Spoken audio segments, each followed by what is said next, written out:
What's going on, guys? Gomes here, back again on another MLB The Show 20 Diamond Dynasty video. Today we're going to talk about Team Affinity, specifically about the expansions that are going to be coming out pretty soon. And yeah, you're probably going to want to start working on these. I only have one of these, and I have a lot of showdown and a lot of exchanges to do. But before we get into this one, make sure to leave a like down below. It really does help out the videos a ton, get them out there. Subscribe if you guys have not yet to the channel. Been putting out a lot of really good videos so far this year. You guys have been killing it with the support. Keep that up. Make sure to subscribe if you guys have not yet to never miss my content. And let's go ahead and start talking in about this.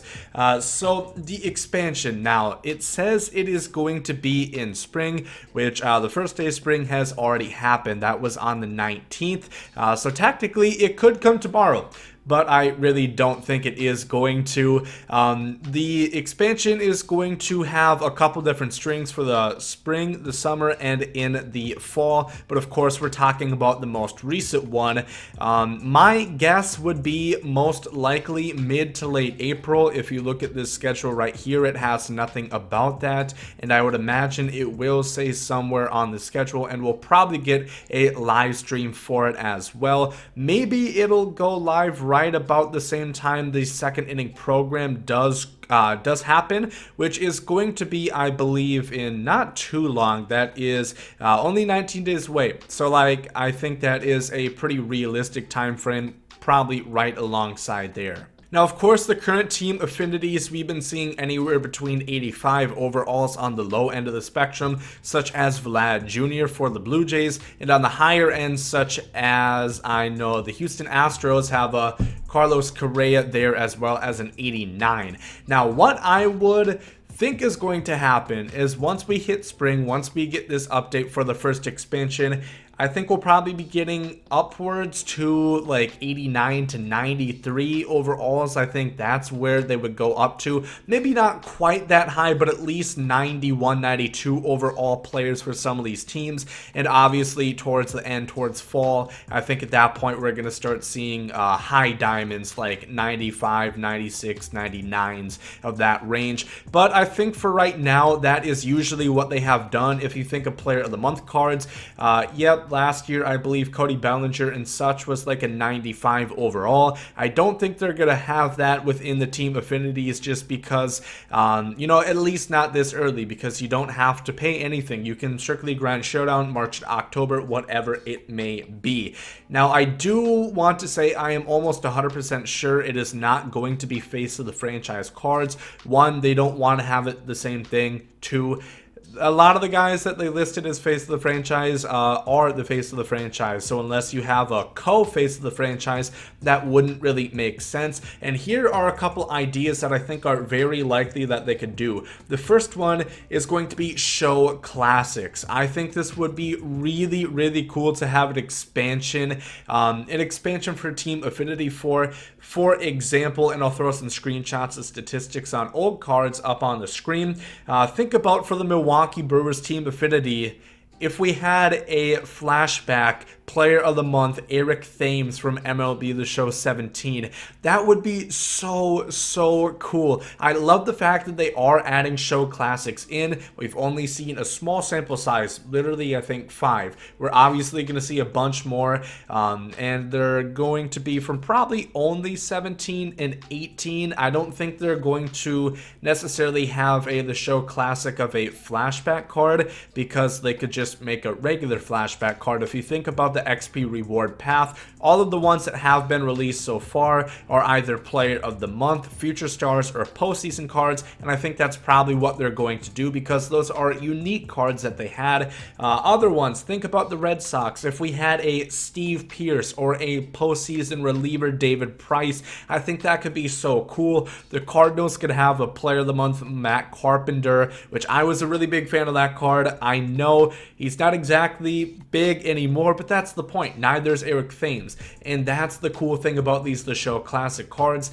These cards were given to players that were hot for a little bit. Of course, Matt Carpenter was hot for a lot longer than Eric Thames was in terms of career. But it's still nice to have these cards other than just the signature cards or the legends that we know have had a great career. It's nice to celebrate, and especially with the start of the season not being until really who knows when. The word going around right now is 8 weeks, I believe, and I'll talk about that a little bit later on.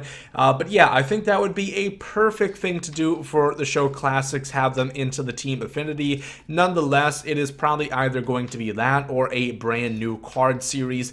They have been no stranger to releasing new card series this year. We got the prospects, we have the awards, we have the prime, we have tons of new card art this year. They all look fantastic. So many compliments on the card art this year. Of course, we have the flashbacks, and they made it a point to really mix live series, flashbacks, award cards, signature series cards, a bunch of things, so it doesn't look stale at the end of the year. So I would imagine either the show classics or it's going to be a new card series. I would be fine with either. I just think that there's been so many good cards, whether it be Future Star, postseason. Well, that could be where it becomes difficult. The team like the Orioles don't really have a whole lot of cards that they got the last couple years, really. But nonetheless, it's going to be 30 brand new diamonds coming per team. And then if you were to look in the affinities, there is going to be 1 player per expansion. So as I said, 1 diamond per team, 30 diamonds released per expansion.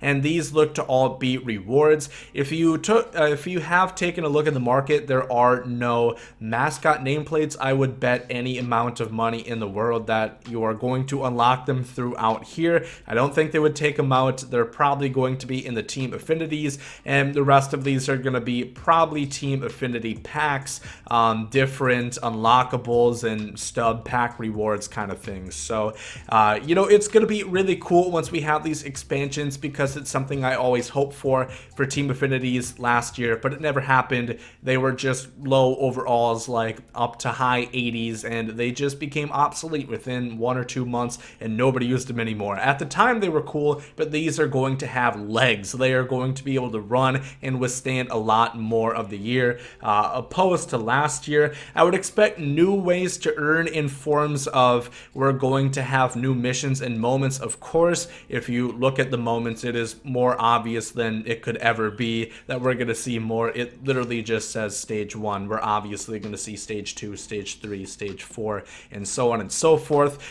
New missions, I would imagine as well. And by that, I mean something to replace the tally home runs or the do a certain amount of innings pitching. I think those are probably going to get something new, as those are not repeatable. These, the ones that say they are repeatable, I guarantee you they still will be viable to earn for exchanges, showdown, playing innings, online and offline both. I would have no reason to believe that would not be returning. Keep in mind, once again, for these team affinities, once you get to 0.70, you cannot gain any points afterwards. You will have to wait until the next expansion happens to keep earning, and that it would be a good idea to get these up to 70, or at least if your favorite team is, for my example, the Rays or the Twins, I would want to do that because I would want to see what cards they have, and maybe you could predict. If you know a team like the Cubs, for example, Chris Bryant doesn't have a diamond right now, maybe he's going to be their next card, so you can kind of predict the future a bit. I'm super excited for the Team Affinity expansion. Like I said, I would imagine it's going to be mid to late April, and I want to take a little bit more time to talk about what content could look like this year. I talked about it a bit in one video. It's gonna be weird, man. Like I said, I think the show classics is gonna be a great way to supplement things. Right now we're getting prospect series cards. We know we're getting another pack of that on Friday for set 3 with the new collection reward, which is probably going to be Gavin Lux, I would imagine. He did get added into the game, if you were not aware. Headliner packs are coming 2 a week, and we also have a player program coming on Tuesday. That stuff is great. I just don't know what they're going to do, or if they're going to have anything in particular special to supplement for the loss of content we're going to get because there's no baseball right now. If you think about it, roster updates aren't going to happen. So I can already see, and it is happening with no inside edge in the near future or no investing capital. The live series cards are already starting to tank quite substantially. You know, some of these cards just a couple days ago, like the Joey Gallo, for example, is already down to a 6.8 sell now when he was going for over 10K a couple days ago. So I think the live series cards are really going to hurt with no roster updates and no inside edge because there's no games being played. Player of the month obviously isn't going to happen, at least traditionally. That's another spot where I think they could potentially do the show classics and have kind of throwback player of the month programs.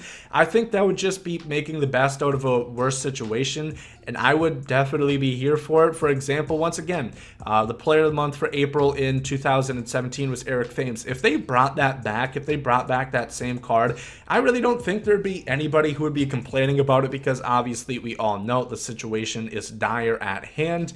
Otherwise, we're going to have the inning programs for, you know, the foreseeable future. The second one rather, is going to be coming in 20 days, Team Affinity, but otherwise it is really all up in air. We don't know what's going to happen. We're going to have new ranked seasons, probably you know, new battle royale stuff, new events, probably something new in Showdown at some point, but we don't really know what's going to happen with content until the MLB season comes back. It feels weird. Opening day is supposed to happen, I believe, in a couple days, I think on the 26th, and it's just not gonna happen. I miss baseball, man. So yeah, let me know in the comment section what you guys think Team Affinity Expansion 1 for the spring is going to look like. Name some players you guys would like to see out of specific teams. Me in particular, I don't really know. It's tough to say. I really think the show classics could be a great way to put those cards in Team Affinities. And despite my jokes of the Orioles being, you know, poverty, they still do have cards that they earned within 17 and 18.